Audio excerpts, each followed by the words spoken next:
کریما دستگیرا اشرفا سرورا کھڑا کرا کے مسجد میں 160 کوڑے مارے گئے۔ امام اعظم ابو حنیفہ کو جب اطلاع ملی تو آپ نے فرمایا قاضی ابن ابی لیلہ نے اپنے اس ایک فیصلے میں 6 غلطیاں کی۔ آج تو شاعر غلطی کرے اور کوئی عالم ٹوک دے تو لڑنے کے لیے تیار، ان کی پگڑی اچھالنے کے لیے تیار، لیکن امام اعظم ابو حنیفہ اس دور کے قاضی القضات کو فرماتے ہیں کہ قاضی ابن ابی لیلہ نے اپنے اس ایک فیصلے میں 6 غلطیاں کی۔ امام اعظم نے اس کی تفصیل بتائی، سنیے غور سے۔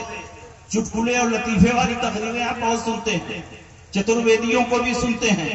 جن کتابوں کو ہم غلط اور باطل سمجھتے ہیں ان کتابوں کے حوالے کی ہم کو کیا ضرورت ہے؟ جب وہ ہمارے نزدیک غلط اور باطل ہیں تو ان کا حوالہ پیش کرنے کی کیا ضرورت ہے؟ اس لیے کہ اگر وہ بات ہمارے دل میں بیٹھ گئی تو ان کتابوں کی عظمت بیٹھ جائے گی، اس مذہب کی عظمت بیٹھ جائے گی۔ حضرت عمر ابن خطاب نے رسول پاک کی بارگاہ میں دوران گفتگو کہا کہ حضور تورات میں تو یہ لکھا ہوا ہے، اور کھول کر حوالہ دکھانے لگے۔ سرکار کے چہرے پر غیظ و غضب کے آثار نمایاں ہو گئے۔ کہا عمر، قرآن کے آ جانے کے بعد تم تورات کا حوالہ پیش کرتے ہو، اگر موسیٰ بھی ہوتے تو میری پیروی کے علاوہ کوئی چارہ نہیں ہوتا، عیسیٰ بھی ہوتے تو میری پیروی کے علاوہ کوئی چارہ نہیں ہوتا۔ میرے سامنے تورات و انجیل کا حوالہ نہ پیش کرو، میرے سامنے قرآن کافی۔ نعرہ تکبیر، نعرہ رسالت، خیر الورا کانفرنس۔ امام اعظم نے فرمایا 6 غلطیاں کی ہیں۔ پہلی غلطی یہ ہے کہ قضا کی مجلس کا ٹائم ختم ہو گیا تھا اور جج صاحب اپنے گھر جا رہے تھے۔ ہائی کورٹ کا جج کام ختم کر کے گھر جا رہا ہو تو آ کر کے اس کو فیصلہ سنانے کا ادھیکار ہے؟ قضا کا ٹائم ختم ہو گیا تھا، مجلس برخاست ہو گئی تھی، قاضی صاحب اپنے گھر جا رہے تھے اور پولیس والوں سے عورت کو پکڑوا کر کے فیصلہ سنا دیا۔ یہ ان کی پہلی غلطی ہے۔ دوسری غلطی یہ ہے کہ اس مسجد میں انہوں نے حد لگوائی، جبکہ مسجد میں حدودوں کے ساتھ کا فیصلہ ہو سکتا ہے، لیکن مسجد میں حد لگانا ناجائز و حرام ہے، کیونکہ مسجد نماز پڑھنے کی جگہ ہے، مجرموں کو سزا دینے کی جگہ نہیں ہے۔ یہ دوسری غلطی ہے۔ اور تیسری غلطی یہ ہے کہ عورت کو کھڑا کروا کر حد لگوائی، جبکہ رسول پاک نے فرمایا عورت پر جب حد جاری کی جائے تو بیٹھا کر حد جاری کی جائے کہ کہیں کپڑا پھٹے تو اس کی بے ستری نہ ہونے پائے۔ عورت کو بیٹھا کر کے حد لگائی جائے تاکہ ستر پوشی ہوتی رہے۔ یہ ان کی تیسری غلطی ہے۔ اور چوتھی غلطی یہ ہے کہ انہوں نے 2 حد کا فیصلہ سنا دیا، حالانکہ اس مسئلے میں 2 حد واجب نہیں ہے، ایک ہی حد واجب ہے، کیونکہ گالی کا کلمہ ایک ہے۔ جب گالی کا کلمہ ایک ہے تو حد بھی ایک ہی واجب ہے۔ انہوں نے 2 حد کا فیصلہ سنا دیا، یہ ان کی چوتھی غلطی ہے۔ اور 5ویں غلطی یہ ہے کہ انہوں نے دونوں حدوں کو ایک ساتھ جاری کرا دیا، حالانکہ رسول پاک کا حکم موجود ہے کہ کسی پر 2 حد واجب بھی ہو تو ایک ساتھ دونوں حدوں کو جاری نہیں کیا جائے گا، پہلے ایک حد کو جاری کیا جائے گا، زخم ٹھیک ہو جائے گا اور وہ آدمی صحت مند ہو جائے گا تو کچھ دن کے بعد دوسری حد جاری کی جائے گی۔ انہوں نے 2 حدوں کو ایک ساتھ جاری کر دیا، یہ ان کی 5ویں غلطی ہے۔ اور 6ٹھی غلطی یہ ہے کہ جس آدمی کو گالی دی گئی وہ تو قاضی کی مجلس میں آیا ہی نہیں، اس نے FIR کیا ہی نہیں، اس نے مقدمہ قائم کیا ہی نہیں، خود ہی انہوں نے عورت کو پکڑوا کر خود ہی نوٹس لیا اور فیصلہ سنا دیا۔ حدودوں کے ساتھ میں یہ شرط ہے کہ جس کے ساتھ ظلم ہوا، زیادتی ہوئی، جس کو گالی دی گئی، پہلے قاضی کی مجلس میں پہنچ کر کے وہ مقدمہ دائر کرے، اس کے بعد ہی قاضی کیس کی سماعت کر سکتا ہے۔ یہ ان کی 6ٹھی غلطی ہے۔ قاضی ابن ابی لیلہ نے اپنے اس ایک فیصلے میں 6 غلطیاں کی۔ ہم کسی ایسے تیسے مولوی کے مقلد نہیں ہیں، ہم اس کے مقلد ہیں جس کے پیچھے بڑے بڑے فقہا چل رہے ہیں، بڑے بڑے مجتہدین چل رہے ہیں، محدثین چل رہے ہیں۔ جس کو اللہ نے دنیا میں پیدا نہ کیا ہوتا تو دین کو سمجھنا مشکل ہو جاتا، جس کو اللہ نے دنیا میں پیدا نہ کیا ہوتا تو دین کی راہیں ہمارے لیے دشوار ہو جاتی۔ اس نے نئے نئے مسائل کو اس طرح اپنے اصولوں کی روشنی میں حل فرما دیا کہ قیامت تک جتنے بھی جدید قسم کے مسائل پیدا ہوتے رہیں گے، امام اعظم کے اصولوں کی روشنی میں ان کا جواب قیامت تک ملتا رہے گا۔ یہ شان ہے امام اعظم ابو حنیفہ کا۔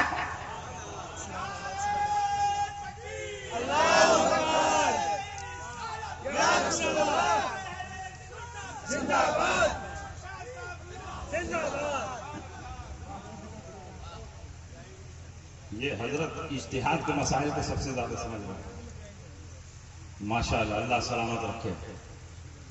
جب قاضی ابن ابی لیلہ کو اطلاع ملی کہ ابو حنیفہ نے میرے فیصلے پر تنقید کی ہے تو انہوں نے کوفے کے حاکم کے پاس جا کر شکایت کی کہ ابو حنیفہ ہمیشہ میرے فیصلوں پر تنقید کرتے ہیں، میں سرکاری قاضی ہوں، میرے فیصلے پر تنقید کرنے کا مطلب بادشاہ اسلام کے فیصلے پر تنقید کرنا، بادشاہ اسلام کے انتخاب پر تنقید کرنا۔ اس لیے ابو حنیفہ پر پابندی لگا دی جائے کہ ابو حنیفہ فتویٰ نہ دیں، کسی کو مسئلہ نہ بتائیں۔ کوفے کے حاکم نے امام اعظم ابو حنیفہ کو بلایا اور کہا آپ پر پابندی لگائی جاتی ہے کہ آپ کسی کو فتویٰ نہیں دیں گے، مسئلہ نہیں بتائیں گے۔ امام اعظم نے فرمایا فتویٰ دینا فرض کفایہ ہے، میرے علاوہ کوفے میں 10 مفتی اور مجتہد موجود ہیں، اگر میں نہیں بھی فتویٰ دوں گا تو بھی دین کا کام رکے گا نہیں، چلتا رہے گا۔ امام اعظم ابو حنیفہ نے طے کر لیا کہ وہ فتویٰ نہیں دیں گے۔ ان کی بیٹی نے اسی دوران ایک دن روزہ رکھا، دانت سے خون نکلتا رہا، بیٹی بار بار تھوکتی رہی، یہاں تک کہ کچھ دیر کے بعد تھوک صاف ہو گیا تو بیٹی نے امام اعظم سے پوچھا ابا جان آج میں روزے سے ہوں اور میرے دانتوں سے خون نکل رہا تھا، بار بار میں تھوکتی رہی، اب خون بالکل صاف ہو چکا ہے، خون کی آمیزش نہیں ہے، اگر میں تھوک کو نکل جاؤں تو میرا روزہ رہے گا کہ فاسد ہو جائے گا۔ امام اعظم سے گھر کی چہار دیواری میں مسئلہ پوچھا گیا، پوچھنے والا کوئی باہری نہیں ہے، آپ کی بیٹی ہے، اپنے گھر میں مسئلہ بتا دیتے تو کس کو خبر ہوتی، لیکن امام اعظم ابو حنیفہ صرف شریعت کے امام نہیں تقویٰ کے بھی امام تھے۔ امام اعظم نے فرمایا کہ امیر کی اطاعت میرے اوپر واجب ہے، اے میری بیٹی مجھ پر پابندی ہے، میں کسی کو مسئلہ نہیں بتا سکتا، تم اپنے بھائی حماد سے پوچھو۔ ابن خلدان نے جب یہ واقعہ لکھا ہے تو یہ بھی لکھا ہے کہ تقویٰ اور طہارت، امانت اور دیانتداری کی امام اعظم نے جو مثال پیش کی ہے پوری دنیا میں اس کی کوئی نظیر اور مثال نظر نہیں آئی۔ یہ شان ہے امام اعظم ابو حنیفہ کی۔ کما قال رسول اللہ صلی اللہ علیہ وسلم۔ حضرات، آج کا یہ عظیم الشان پروگرام جس میں ہم اور آپ حاضری کی سعادتیں حاصل کر رہے ہیں،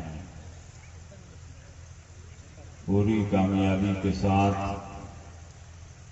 اپنی منزل کی طرف رواں رواں۔ قابل صد مبارکباد ہیں حضرت علامہ صبغت اللہ صاحب مصباحی، جنہوں نے سہارن اور مسلک اعلی حضرت کی حقانیت پر تقریر کریں۔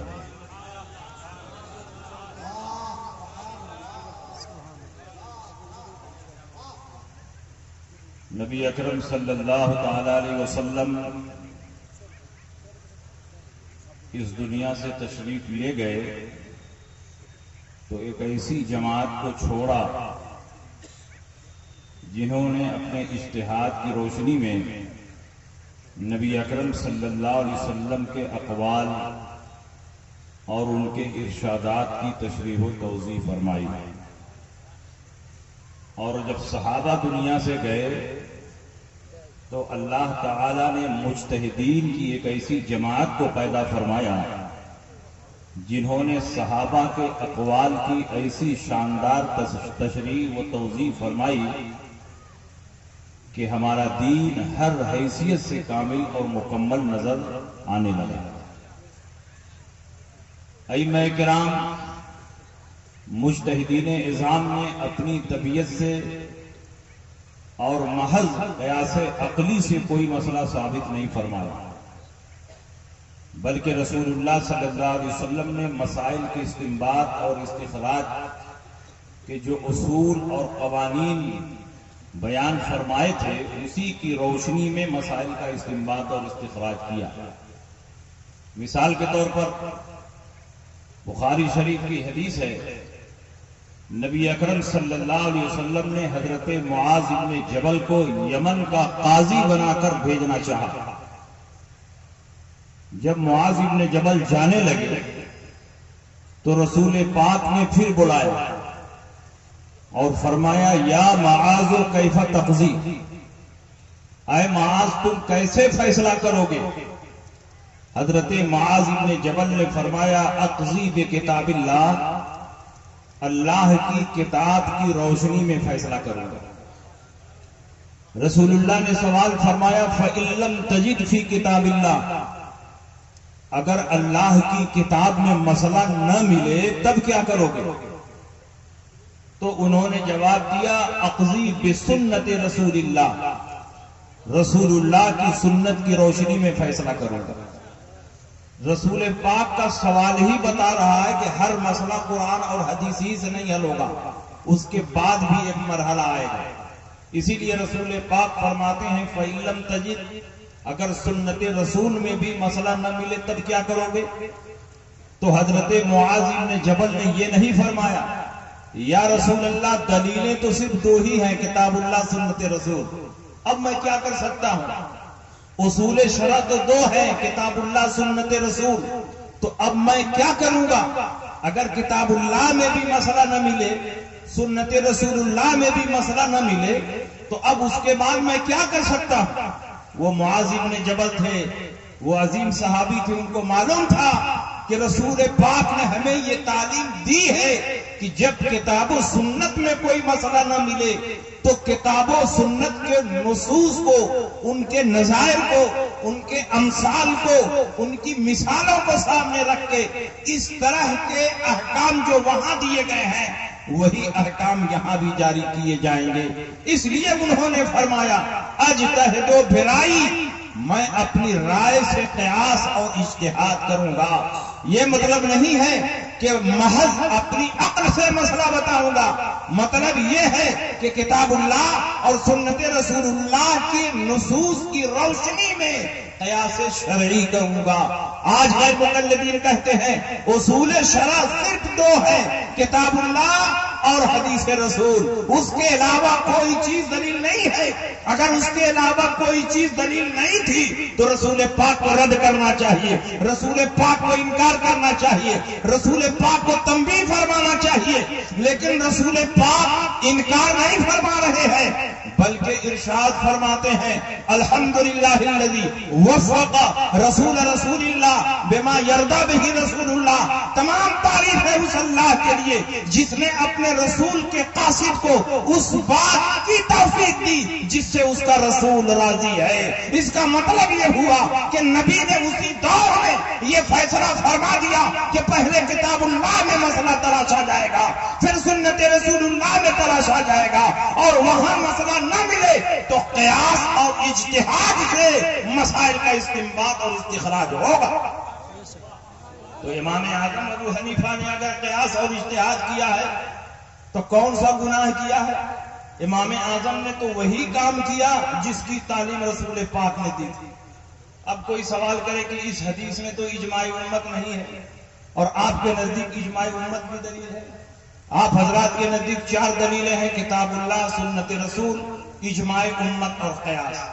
تو میں جواب میں کہنا چاہوں گا کہ یہ گفتگو خود رسول پاک فرما رہے ہیں، معاذ بن جبل سے گفتگو رسول پاک کی ہو رہی ہے۔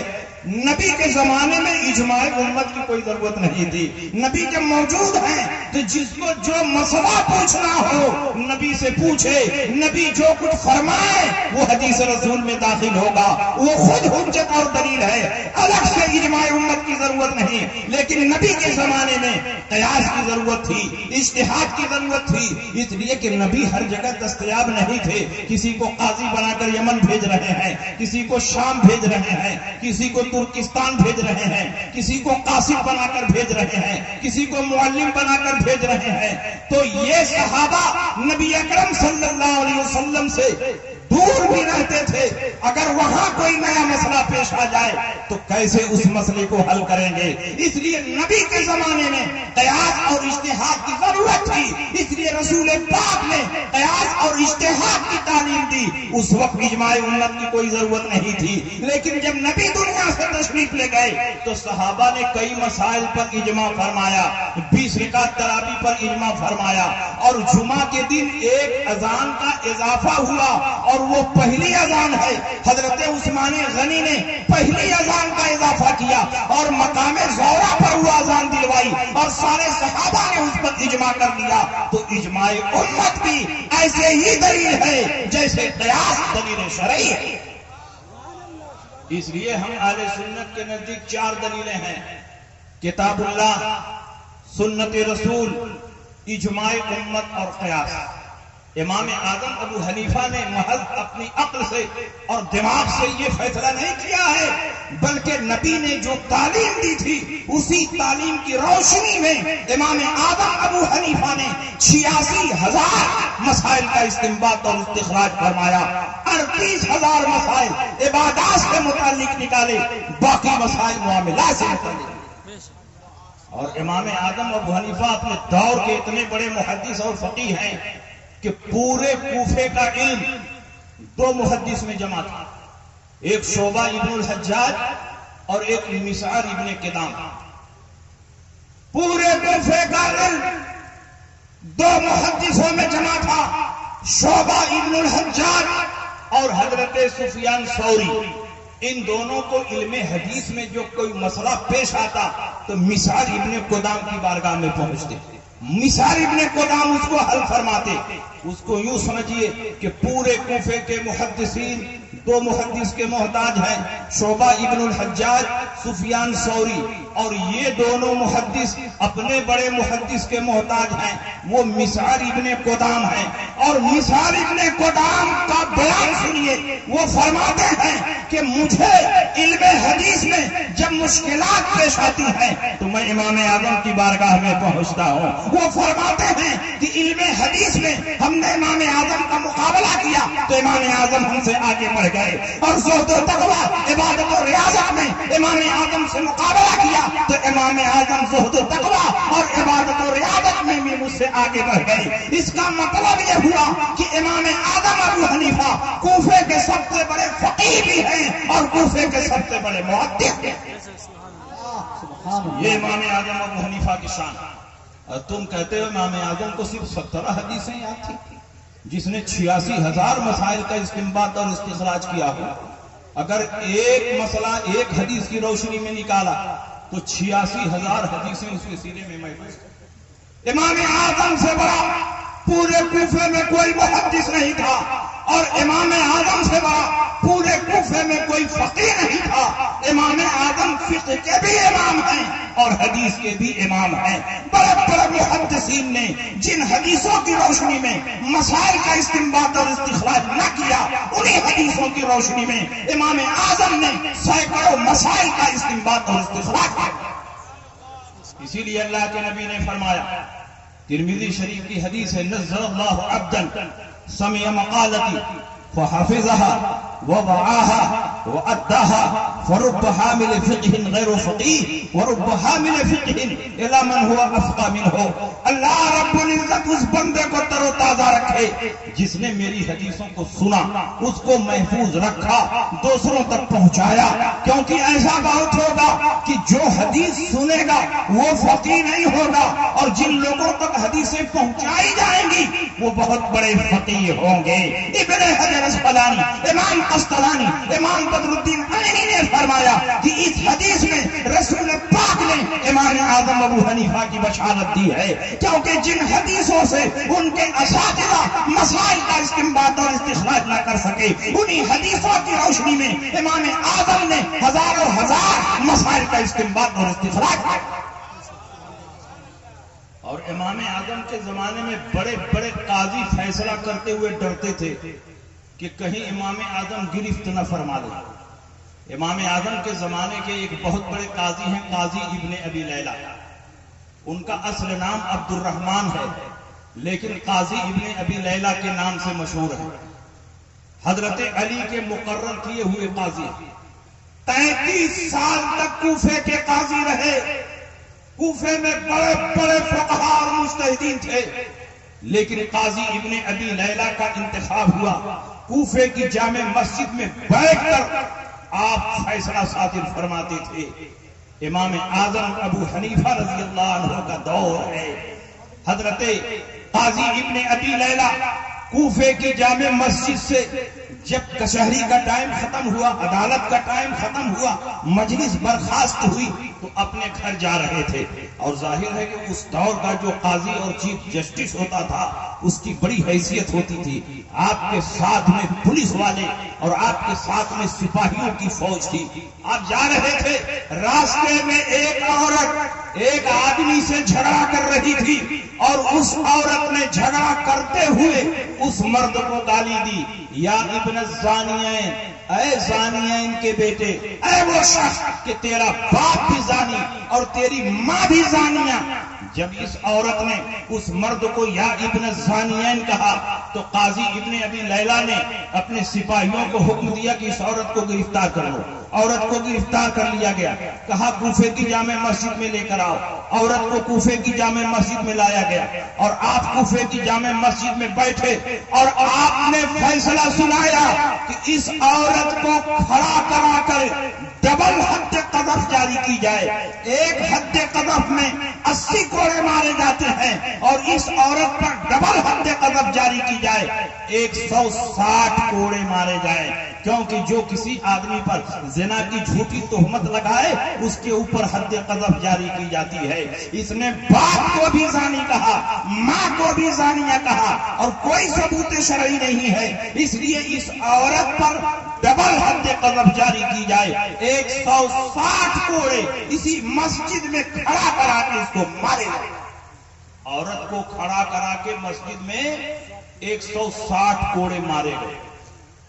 امام اعظم ابو حنیفہ کو جب اطلاع ملی تو آپ نے فرمایا قاضی ابن ابی لیلہ نے اپنے اس ایک فیصلے میں 6 غلطیاں کی. آج تو شاعر غلطی کرے اور کوئی عالم ٹوک دے تو لڑنے کے لیے تیار، ان کی پگڑی اچھالنے کے لیے تیار.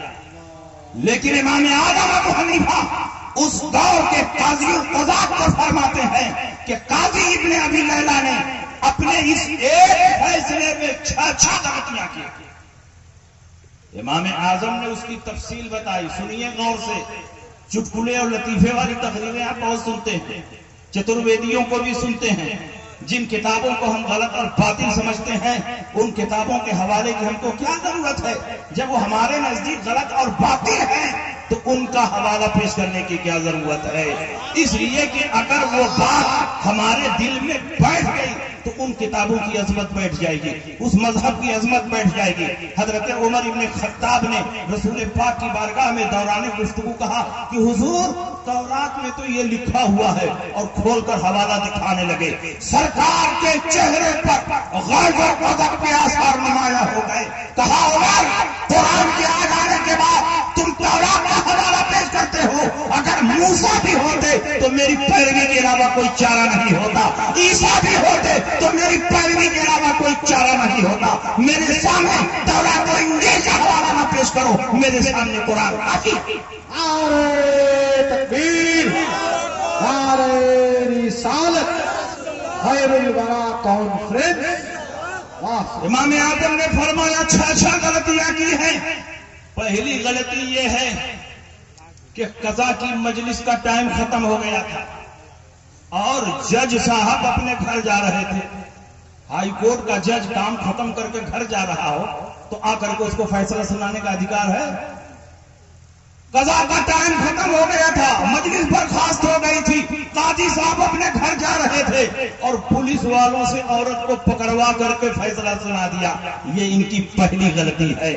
دوسری غلطی یہ ہے کہ اس مسجد میں انہوں نے حد لگوائی، جبکہ مسجد میں حدود و قصاص کا فیصلہ ہو سکتا ہے، لیکن مسجد میں حد لگانا ناجائز و حرام ہے، کیونکہ مسجد نماز پڑھنے کی جگہ ہے، مجرموں کو سزا دینے کی جگہ نہیں ہے. یہ دوسری غلطی ہے. اور تیسری غلطی یہ ہے کہ عورت کو کھڑا کروا کر حد لگوائی، جبکہ رسول پاک نے فرمایا عورت پر جب حد جاری کی جائے تو بیٹھا کر حد جاری کی جائے کہ کہیں کپڑا پھٹے تو اس کی بے ستری نہ ہونے پائے. عورت کو بیٹھا کر کے حد لگائی جائے تاکہ ستر پوشی ہوتی رہے. یہ ان کی تیسری غلطی ہے. اور چوتھی غلطی یہ ہے کہ انہوں نے 2 حد کا فیصلہ سنا دیا.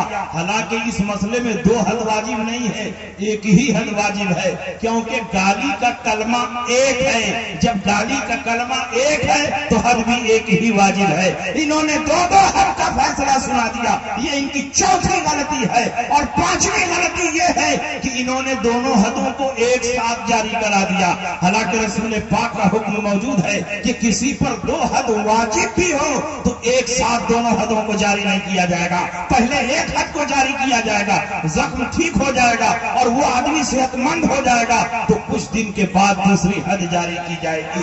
انہوں نے 2 حدوں کو ایک ساتھ جاری کر دیا. یہ ان کی 5ویں غلطی ہے. اور 6ٹھی غلطی یہ ہے کہ جس آدمی کو گالی دی گئی وہ تو قاضی کی مجلس میں آیا ہی نہیں، اس نے FIR کیا ہی نہیں، اس نے مقدمہ قائم کیا ہی نہیں، خود ہی انہوں نے عورت کو پکڑوا کر خود ہی نوٹس لیا اور فیصلہ سنا دیا. حدود و قصاص میں یہ شرط ہے کہ جس کے ساتھ ظلم ہوا، زیادتی ہوئی، جس کو گالی دی گئی، پہلے قاضی کی مجلس میں پہنچ کر کے وہ مقدمہ دائر کرے، اس کے بعد ہی قاضی کیس کی سماعت کر سکتا ہے. یہ ان کی 6ٹھی غلطی ہے.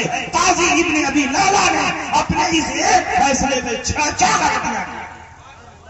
ہم کسی ایسے تیسے مولوی کے مقلد نہیں ہیں، ہم اس کے مقلد ہیں جس کے پیچھے بڑے بڑے فقہا چل رہے ہیں، بڑے بڑے مجتہدین چل رہے ہیں، محدثین چل رہے ہیں.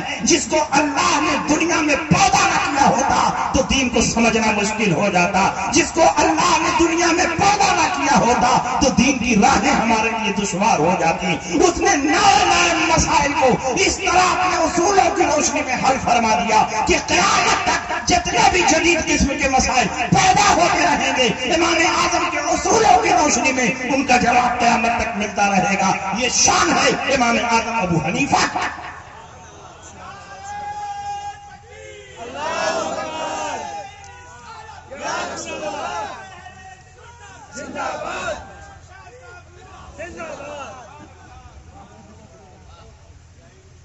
یہ حضرت اجتہاد کے مسائل کو سب سے زیادہ سمجھ رہے ہیں. ماشاءاللہ، اللہ سلامت رکھے. جب قاضی ابن ابی لیلہ کو اطلاع ملی کہ ابو حنیفہ نے میرے فیصلے پر تنقید کی ہے تو انہوں نے کوفے کے حاکم کے پاس جا کر شکایت کی کہ ابو حنیفہ ہمیشہ میرے فیصلوں پر تنقید کرتے ہیں، میں سرکاری قاضی ہوں، میرے فیصلے پر تنقید کرنے کا مطلب بادشاہ اسلام کے فیصلے پر تنقید کرنا، بادشاہ اسلام کے انتخاب پر تنقید کرنا. اس لیے ابو حنیفہ پر پابندی لگا دی جائے کہ ابو حنیفہ فتویٰ نہ دیں، کسی کو مسئلہ نہ بتائیں. کوفے کے حاکم نے امام اعظم ابو حنیفہ کو بلایا اور کہا آپ پر پابندی لگائی جاتی ہے کہ آپ کسی کو فتویٰ نہیں دیں گے، مسئلہ نہیں بتائیں گے. امام اعظم نے فرمایا فتویٰ دینا فرض کفایہ ہے، میرے علاوہ کوفے میں 10 مفتی اور مجتہد موجود ہیں، اگر میں نہیں بھی فتویٰ دوں گا تو بھی دین کا کام رکے گا نہیں، چلتا رہے گا. امام اعظم ابو حنیفہ نے طے کر لیا کہ وہ فتویٰ نہیں دیں گے. ان کی بیٹی نے اسی دوران ایک دن روزہ رکھا،